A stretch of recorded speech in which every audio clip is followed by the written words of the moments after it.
Bonjour Jean Pisani-Ferry. Bonjour. Alors d'abord, faut-il croire à cette hypothèse de stagnation séculaire? C'est le grand débat. La croissance est faible, évidemment. Depuis 2007, la zone euro n'a pas rattrapé son niveau de PIB initial. Donc la question, c'est pourquoi? Est-ce que c'est pour des raisons macroéconomiques tenant à la gestion de la crise, à la gestion de la demande, ou est-ce que c'est pour des raisons qui tiennent à l'affaiblissement des gains de productivité, du progrès technique et donc du potentiel de croissance? Bon, c'est très difficile sur la base des données de donner une réponse qui soit assurée.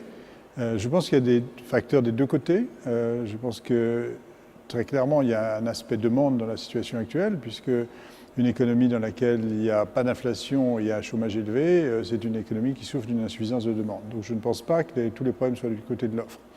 D'un autre côté, je suis bien obligé de constater aussi que les gains de productivité sont très faibles.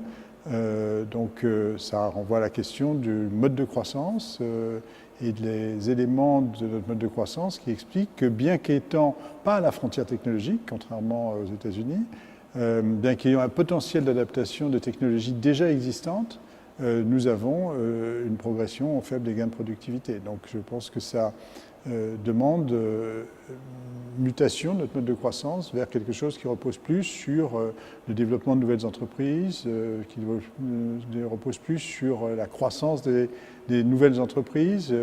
Au fond, le mécanisme de concurrence qui fait que des entreprises plus performantes arrivent, sont porteuses de technologies et se développent, plutôt que le mode traditionnel qui était un mode de gain de productivité à l'intérieur des mêmes entreprises.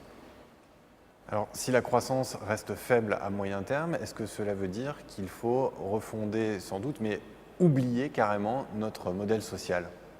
Non, il ne faut pas oublier notre modèle social. Il faut se préparer à des avenirs qui peuvent être très différents. On peut avoir une croissance très faible, on peut avoir un rebond de croissance. Certains disent qu'on peut avoir des gains de productivité qui sont très importants liés aux nouveaux progrès techniques.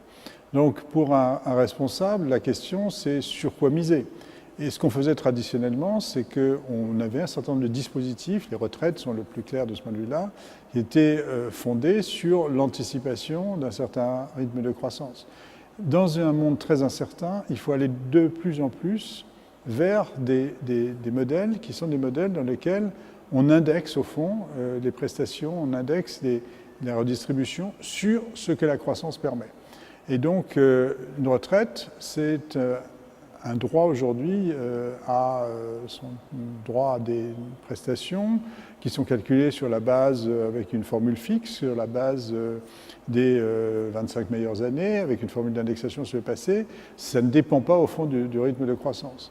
Eh bien, il faut accepter que, au fond, la retraite par répartition, c'est un droit sur la croissance future. C'est-à-dire qu'il faut davantage aller vers un mécanisme qui s'auto-équilibre.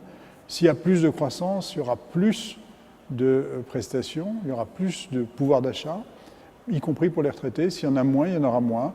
Et donc, ne pas être obligé à chaque fois de passer par une révision, une réforme, mais d'avoir un système qui s'auto-équilibre davantage.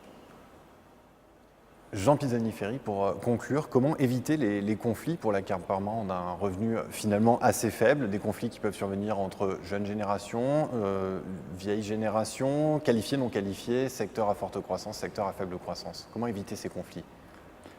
Le potentiel de conflit est là, effectivement. À partir du moment où la croissance est très faible, ça veut dire que le mode traditionnel dans lequel chacun se projette vers le futur, et au fond, on construit ensemble une anticipation du futur, même si on a des tas de conflits de répartition, on se projette ensemble vers la croissance, qui a caractérisé en fait la France depuis l'immédiate après-guerre jusqu'à tout récemment.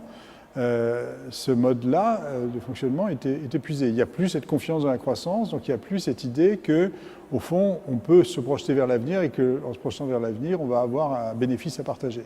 Il y a le syndrome du gâteau fixe.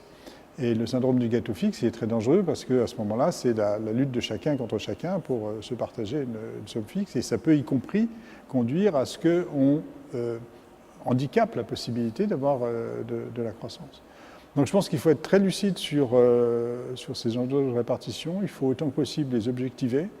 Il faut voir effectivement ce qui est matière à distribution.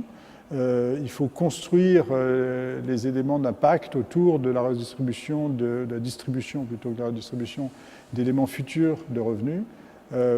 C'est un ensemble de dispositions qui tiennent à la manière dont on organise le partage du revenu, la transparence de ce partage du revenu qu'il faut avoir dans le cas français. Jean Pisani-Ferry, je vous remercie. Merci.